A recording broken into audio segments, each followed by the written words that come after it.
right, simple. I'm being very unofficial today. I am unofficially in a strange house in some neighborhood in Florida that I don't know, looking for some dude named Dino, but I didn't find Dino. I found our friend Morgan O'Brien, who's now a published author. How about that? Published author, Morgan O'Brien, unofficial travel guides. Let's talk about it.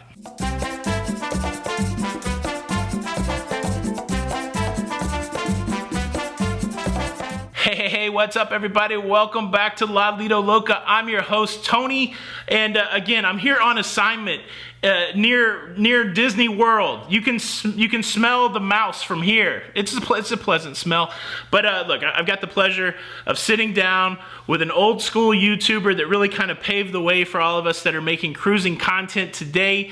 And I want to spend a few minutes talking to my new friend, my old virtual friend, but my new in-person friend, Morgan O'Brien. We'll do some magic like this, and then you'll see, ta-da! Ta-da! Look, everybody, it's Morgan O'Brien, all the way from Germany. Morgan, what the heck are you doing in Florida? Hanging out. I had the great opportunity to stay in this beautiful house for a couple weeks and do some home office from a different home. Nice. This great big home. Had some family come down. We did just about all the theme parks. It's another thing I love to do in addition to cruising. And now I'm hanging out here on the sofa with you, and I almost can't believe it. I'm also having a moment. It's so cool. Like, our community is so we've got connections, right?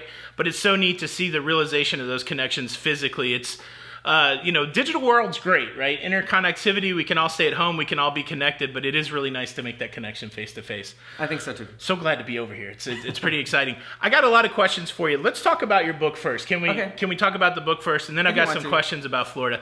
By the way, let me interject very shortly here. I'm sitting on two pillows, just so you know. You didn't have to tell anybody. Look, I'm full on the hunch, man. I'm a really short guy, and Tony is like normal size. I just want you all to know that, like, if everybody's thinking, wow, I thought Morgan was short. I am. I'm sitting on two pillows. Okay, continue. There you go. There was some self-disclosure from Morgan. And more self-disclosure comes in the form of pouring yourself out in words. Look, we make videos, Morgan. Mm-hmm. Why did you write a book? I know. I decided to branch out, do something differently. Does anybody read these days? Do you read? I do. What's the last book you read? My book. See, I put him on the spot. I love Terry Pratchett. I love that kind of genre. Have you read any Terry Pratchett? I don't know what that is. Is it a novel? Is it a mystery? Not a reader, I'm assuming. I read YouTube books. How do you feel about him not knowing who Terry Pratchett? I'm actually surprised that you don't know who Terry Pratchett is. Do you guys know who Terry Pratchett is? What's the last book you guys read? Put it in the comments. You guys aren't readers. Okay, you are readers, and that's why Morgan's going to tell us why he wrote a book. Is it about cruising? There are stories about cruising in it, yes. The book is called Getting Stitches on a Cruise Ship, so that story is in there as well. People who watch my videos for a while will know that story. I've been in the medical center on a cruise ship. I've gotten stitches on a cruise ship. I tell that story and 10 other stories about things that have happened to me, like highlights and lowlights from being around the world, from doing what I do. And I also explain a little bit about what it's like to do what we do. Oh, the secret sauce behind being... What do you like to call yourself? A creative entrepreneur? Do you like to be called a YouTuber? Do you like cruise tuber? Do you like to be a digital nomad? What do you like to be called? Wow. A, B, C, all of the above? I don't... Let's imagine we're in an elevator and I said, hey, fine sir, what do you do for a living? How would you answer? What would your elevator speech be? Well, it depends on who I'm... It depends on the situation. I'm a stranger and I have a shirt on that says I love cruising. I probably will just walk the other way. What? No, that's going up on my T-shirt shop. No, I say, I make YouTube videos. I tell people about traveling. That's one of the things I say. One thing I don't like to say is I try not to use the word influencer, because I feel like influencers are people who are basically paid to present an experience in a certain way, and I'm very happy that I don't do that, and I think it's great that you don't do that either. Like if we see something we don't like, we say it. Yes. Right? Yes. Yeah, that's the benefit. There are times that I've, gotten free internet on a cruise, something like that. I'm always full with that disclosure, but I kind of like paying my own way most of the time because You say whatever you want. Yeah, it offers and you not feel obligated. Yeah, it offers us the freedom to tell all of you what to really expect, the good things and the not so good things. So this is, I understand why you had to write the book now. So you tell people that you're a YouTuber, and that opens up the whole book of questions. Yeah. And so you're saying that in your book, so we can't answer all the questions here. That's not what that's all about. But in your book, you talk about how you make money on YouTube, what it's like to work on a cruise ship, or like try to do your job when you're going other places. What it's like to be on vacation all the time. But still working. Right? Yeah. Well, that's cool. That's pretty interesting. And then let me just tell you this. I'm glad you wrote a book because I'm very squeamish.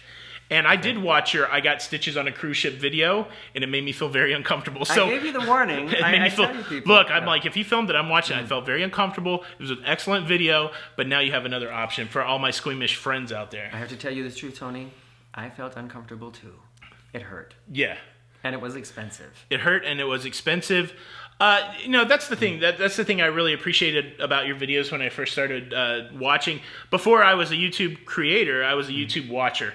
We were set to go on our first cruise. My wife was making me go. I didn't want to go. And she's like, watch these people on YouTube. And so all of a sudden we started using YouTube, searching stuff up. And I watched a lot of your videos. And I tell you what, the cool thing about whatever you guys call YouTube creators in the cruising space, you can go see what it's like on a cruise ship before you go. And I think there's multi-layers of value, but one of the primal basic values of the cruise tuber, the YouTuber that makes cruising videos, is you do get a good sense of what it's like to be on a cruise ship. And the fact that you shared something somewhat traumatic and expensive, I know that's probably helped somebody else who went through that circumstance. And so it's... yeah, it's pretty cool. Now, look, I'm completely in the moment here. Now I'm just like reliving my initial thing and why it's important. Take it down. Take it in. Enjoy it. Enjoy it. Look, your book is available in digital form. At the moment, in digital form. On Amazon. Exactly. And I'll leave a link in the description if you want to go read Morgan's book. It's a cool way to help not only encourage Morgan's creativity, also to support the work that he's doing. You can also do that by going over to his YouTube channel, The Very Unofficial Travel Guides, and you can subscribe there. I'll leave a link in the description for that also. Thanks, Tony. I tell you what, if it wasn't for Morgan, there wouldn't be Lido, Loca, and so make sure that you go and show some support. Now, I want to ask you... It's hard to sit here and hear you say that and not give you a hug. All right. About that, we got a full-on bromance going here. Hit the like button for the bromance. Calm down. Did you hit that? Calm down. Marcus is out shopping. Hold on. Pat the forehead. Just right there. Thank you. All right. You're here in Florida. Yes. You've been on cruises this year in Europe. Yep. How safe do you feel on cruises? Oh, definitely safer than I felt in the theme parks the last week. I mean, when we're talking about like the level of like people trying to kind of keep distance from each other, of like covering their face, of washing their hands, way safer on the ships than in the parks. I am fully vaccinated now and boosted, but still, I mean, I don't want to get it. And I feel like if I was going to get it, the chances of me getting it in a theme park in the last week were exorbitantly higher than on any of the cruises I did in the last year.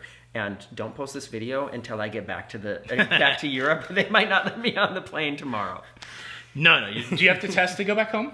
No, I had to test to get here, Yeah. But to go back home, I just have to be show proof of vaccination. And I'm pretty sure that I have to do a test within the first like 24 hours after I get back. Okay. Obviously, I need to inform myself I'm going to be checking in later this afternoon. There you go. So that's the reason I share that, and the reason I want to put it out there. We're in a little bit of a challenging time for cruising right now. As we've tracked along with the pandemic over the last couple years, we're in another one of those points where the numbers are going up, and there's some question as to whether or not cruising's safe, whether cruising should continue.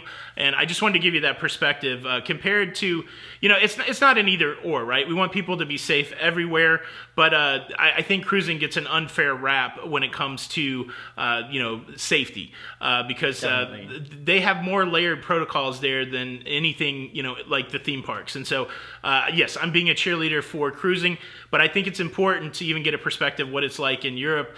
And so I appreciate you sharing that. I want to talk a little bit. So you've told me in the past, and we talked about it before, that you used to be a full-time performer. Yeah. That you were in many performances of like the Mamma Mia show. Where was that at primarily? Where were you performing at? U.S. or over in Europe? Well, my career started in the U.S. I am an American, but I moved to Germany in 1998 for a long-run production of the musical Grease. And then Who did you play in Grease? I was in the ensemble, one of the high school kids, and then I was an understudy of Did you do this?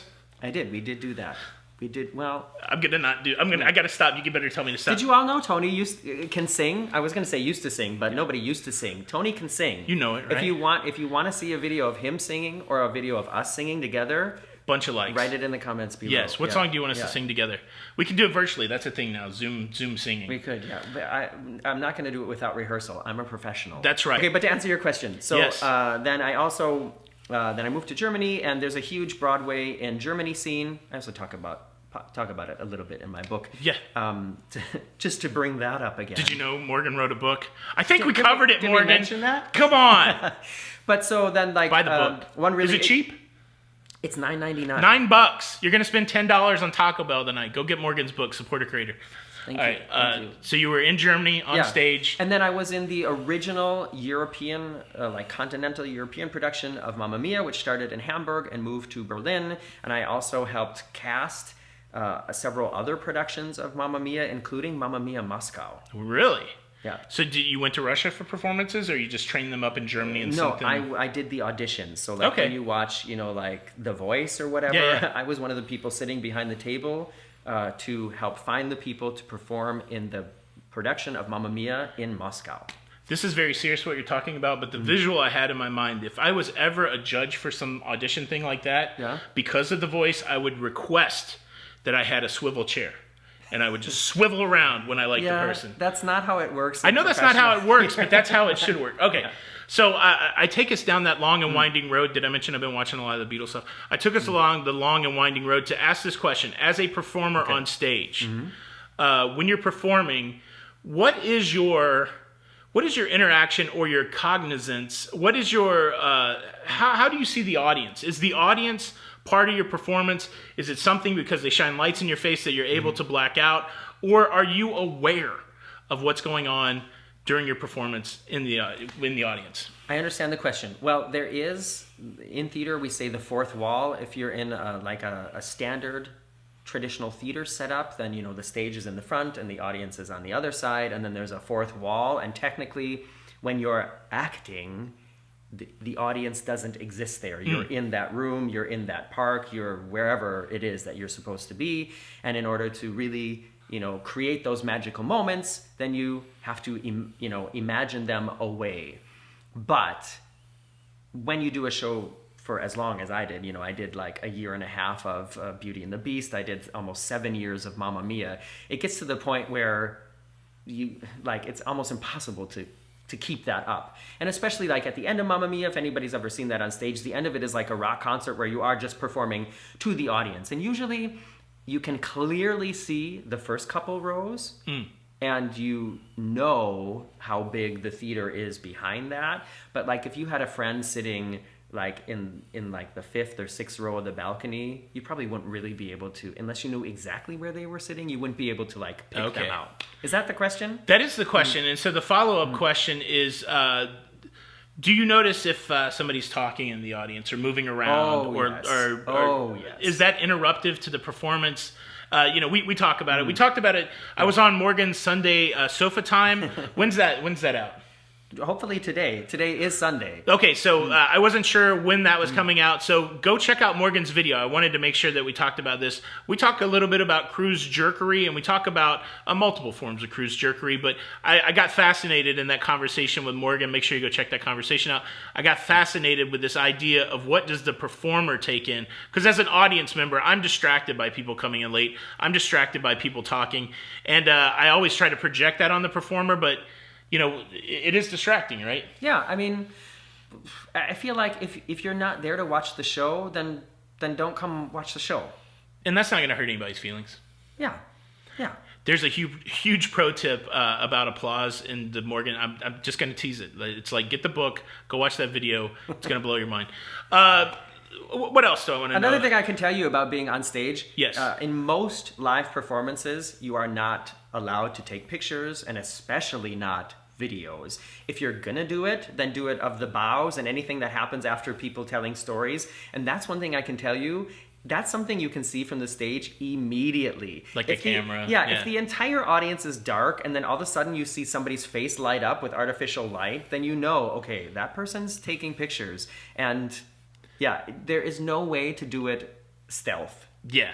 Here's my challenge, right? Okay. We go on cruise ships, and we want to convey to people what the experience is like. Yeah. If people say don't film, don't take pictures, I will not film. I will not take pictures. I'm very much a rule follower.